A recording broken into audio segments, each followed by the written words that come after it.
अगर आप चाहते हैं कि आपको अपनी दर्दें शुरू हों, आपकी नॉर्मल डिलीवरी हो, आप सिज़ेरियन से बच जाएँ, तो आपने कुछ एक्सरसाइज़ेज़ 9वें महीने में ज़रूर करनी होती हैं। इन एक्सरसाइज़ेज़ का सबसे बड़ा जो फ़ायदा है वो यही होता है कि इससे आपकी जो कूल्हे की हड्डी है वो खुलती है, बच्चा पेल्विस में आता है। जो पेल्विक फ्लोर के मसल्स हैं जिसको हम पेरिनियल मसल्स बोलते हैं, जहाँ से गुज़र के बच्चे ने डिलीवर होना है, उनकी मज़बूती के लिए ये एक्सरसाइज़ेज़ बहुत ही फ़ायदेमंद होती हैं।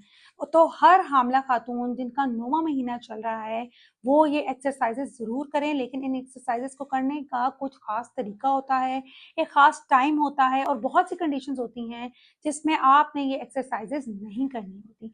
ये बहुत ही इम्पोर्टेंट है, इसको ज़हन में रखना बहुत ही ज़रूरी है। सबसे जो पहली एक्सरसाइज़ है, जो हम पेशेंट्स को थ्रू आउट प्रेगनेंसी जैसे ही हमल शुरू होता है, हम शुरू से ही ये बताते हैं कि आपने वॉक ज़रूर करनी है। वॉक का मतलब बहुत तेज़-तेज़ वॉक करना नहीं होता कि आपका साँस फूलने लग जाए, आपको बहुत ज़्यादा पसीना आने लग जाए, ख़ास तौर पे गर्मियों के मौसम में। आपने अपनी वॉक की टाइमिंग्स और उसकी ड्यूरेशन का बहुत ज़्यादा ख़्याल रखना है।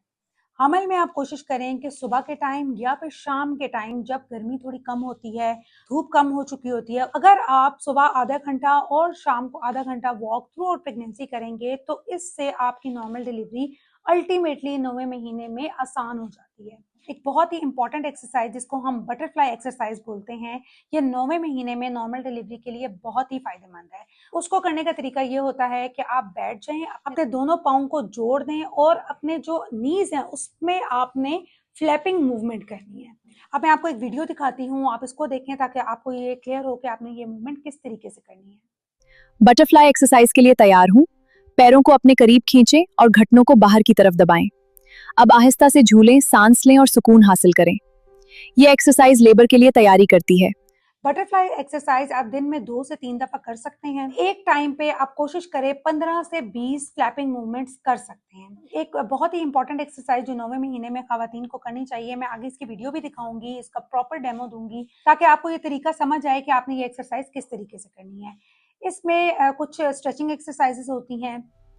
इस लंबी खड़ी स्ट्रेच से पेट और कमर के पट्टों को आराम मिलेगा। अब बाजुओं को ऊपर उठाएं और सांस लें। आहिस्ता से घुटनों को मोड़कर स्क्वाट करें। इससे टांगों को ताकत मिलती है। आखिर में कमर को हल्का सा मोड़ें। नेक्स्ट जो एक्सरसाइज मैं आपको बताने लगी हूँ वो है कीगल एक्सरसाइजेस।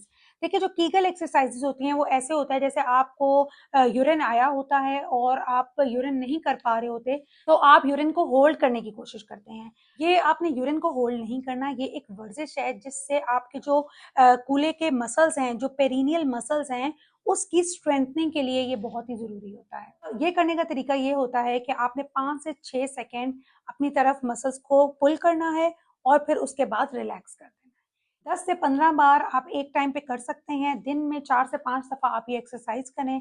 इससे आपके पेल्विक फ्लोर मसल्स भी स्ट्रॉन्ग होंगे और नॉर्मल डिलीवरी का चांस भी बढ़ जाता है।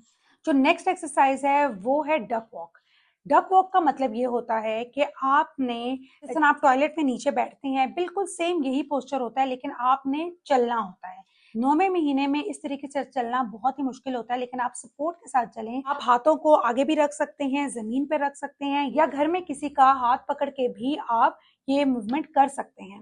एक टाइम पे आप 10 से 15 कदम चलें और दिन में 2 से 3 दफ़ा ये एक्सरसाइज कर सकते हैं। इसकी भी वीडियो मैं आपको दिखाती हूँ ताकि आपको पता चले ये किस तरीके से आपने एक्सरसाइज करनी है। हामला खवातीन के लिए डक वॉक वर्जिश बहुत फायदेमंद है। इससे लेबर के दौरान ताकत मिलती है और दर्द कम होता है। अपनी सहूलत के मुताबिक करें और मेहतात रहें।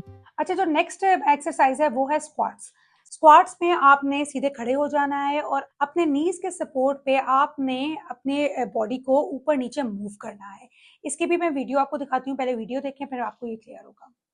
स्क्वाट्स करना हमल के दौरान बहुत फायदेमंद है। चलें पहला स्क्वाट शुरू करते हैं। आहिस्ता आहिस्ता नीचे जाएं, कमर सीधी रखें।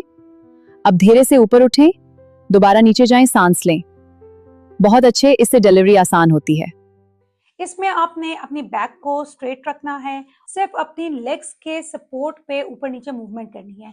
देखिए, ये एक्सरसाइज मुश्किल होती है 9 मंथ में। अगर आप ये सपोर्ट के साथ करेंगे तो आपके लिए ज़्यादा हेल्पफुल साबित होगी, क्योंकि इसमें गिरने का भी खतरा होता है, आपको चक्कर आ सकता है, तो प्लीज़ इस चीज़ों का ज़हन में रखें। अच्छा, एक और बहुत इंपॉर्टेंट एक्सरसाइज होती है बॉल एक्सरसाइज। ये एक्सरसाइज आप घर में नहीं करते क्योंकि ये बॉल अक्सर घरों में अवेलेबल नहीं होता, ये जिम्स में होता है, लेकिन आप ये घर में रख भी सकते सकते हैं और एक्सरसाइज कर सकते हैं। इसको करने का तरीका ये होता है कि आप एक बॉल के ऊपर बैठते हैं और आपने आगे पीछे और लेफ्ट राइट मूवमेंट्स करनी होती हैं। अब मैं आपको एक वीडियो दिखाती हूँ जिसमें आपको ये पता चलेगा कि आपने मूवमेंट या आपने एक्सरसाइज किस तरीके से करनी है। हैमल के दौरान बॉल एक्सरसाइज बहुत फायदेमंद होती है। ये कमर दर्द को कम करती है और जिस्म को लचकदार बनाती है। चलो हम मिलकर ये एक्सरसाइज करते हैं। सीधे बैठें और आहिस्ता से दाएं बाएं हलें। अब आगे पीछे झूलें, सांस लें, चक्कर लगाएं। बहुत अच्छे। कुछ ऐसी कंडीशंस होती हैं जिसमें आपने ये एक्सरसाइजेज नहीं करनी होती। अगर हमल में आपको ब्लड प्रेशर का मसला है, आपकी आवल नीचे है जिसकी वजह से आपको स्पॉटिंग होती रहती है, या आपकी हिस्ट्री है प्री टर्म लेबर की, या आपकी करंट प्रेगनेंसी में प्री टर्म डिलीवरी का रिस्क है, तो आपने ये एक्सरसाइजेज नहीं करनी। और एक और चीज़ ये कि अगर आपके डॉक्टर ने ऑलरेडी आपको किसी भी इंडिकेशन की वजह से बता दिया है कि आपका सिजेरियन ही होगा, तो आप कोशिश करें कि ये एक्सरसाइजेज ना करें। तो आई होप इस वीडियो में आपको क्लियर हो गया होगा कि 9वें महीने में जो खवातीन नॉर्मल डिलीवरी चाहती हैं वो कौन सी एक्सरसाइजेस करें, किस तरीके से करनी चाहिए। अगर आपको ये वीडियो पसंद आई है तो वीडियो को लाइक करें, चैनल को सब्सक्राइब करें और इसको आगे मैक्सिमम शेयर करें ताकि मजीद लोगों को भी गाइडेंस मिल सके। Thank you.